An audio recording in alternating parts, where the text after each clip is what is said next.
Well, we've made quite a lot of progress now with the insulation. Nearly done, not quite finished, still a bit of tidying up to do. And I've been using these stick pins to stick the Celotex on. You can see there, both wall and ceiling. So today's job, I make a start on the ceiling. I'm going to do some 12mm plywood strips for the ribs, and I've put rivet nuts in, which there's one there, got 3 rivet nuts in there to screw into for the ceiling to brace onto it. And I've tidied up my garage as well, put the motorbikes in the back and got the table saw at the front, so I've got a nice big space. And it's going to be a slatted ceiling, which is quite ambitious, so it's probably going to take a lot longer than I realise. I've also been running some conduit from there to there, so and also I've got one running from the bottom here up into here in the windows, so potentially I can put a PC fan blowing air there to get rid of condensation in the windows. All this is going to get all filled up probably with I've got loads of Celotex left over, so be creative with that, as I've got loads of it. Or the easy option is just to shove a load of dodo fleece, buy yet another packet of that. Anyway, we shall see. Still got loads of foil tape to do, cover the creases, cover the gaps, but do that later.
Okay, so that's the ceiling looking up, of course, so it needs to be inverted, and that's what's been doing my head in, trying to figure everything out. It's very difficult. So the next step is going to be putting slats on there and working around the 2 trims for the sunroofs, the blinds, and that's just a massive challenge in getting the slats in the right place, because of course we're going to have overhead cupboards as well, so it's all very complicated. Been to the wood shop and I've got some wood, 15mm slats, 15mm by 70mm, and I've just been and collected it in my camper van. Need to do some marking out, plan where everything goes, which is really quite difficult. I've got those drywall telescopic poles to help me out. So we get it up in the air, mark it out, do a couple of pilot holes, and then I know where it's got to go when we fix it in place later on. And I've also got to figure out where the overhead cupboards are going to be, because that makes a difference to where I put the slats, because it obviously needs to line up with the cupboards. So quite fiddly on your own. Right, pilot holes are drilled, so I'm now going to whack these gadgets in, threaded inserts into the ply, so then when I put it in for the first time I can put 4 bolts in to hold it up. Obviously I'll have the telescopic poles as well, but then I know I've got it in the right place, and then I'll just screw in with screws. These are just a little bit stronger than screws, so.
Right, well, made quite a lot of progress, but it is still work in progress. Long way to go. Got a lot of sanding, staining and gluing to do, and then try and whack it up on the ceiling. So we're looking at it from upside down, so side doors here, so I need to do another side section, attach a couple of panels there, so looking at it upside down, and then there'll be a cupboard on that side from there onwards, and that full length there you've got a cupboard right the whole length, so you don't need the slats, you just tuck the ply under the cupboard. So yeah, it's been doing my head in working back the front as it's upside down, but I'm pleased with it, it's looking alright.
Stained with Osmo wood wax finish in clear, and now it's time for assembly.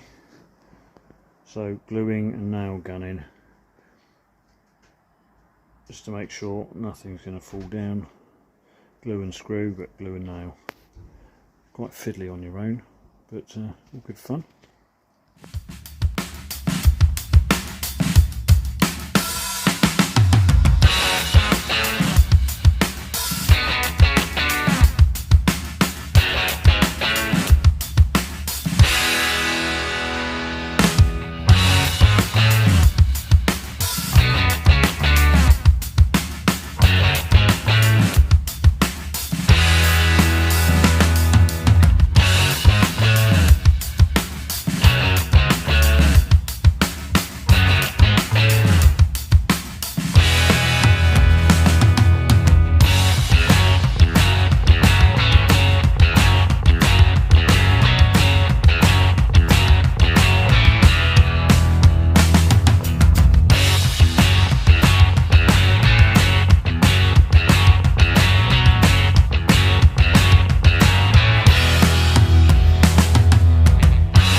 someone's pole dancing.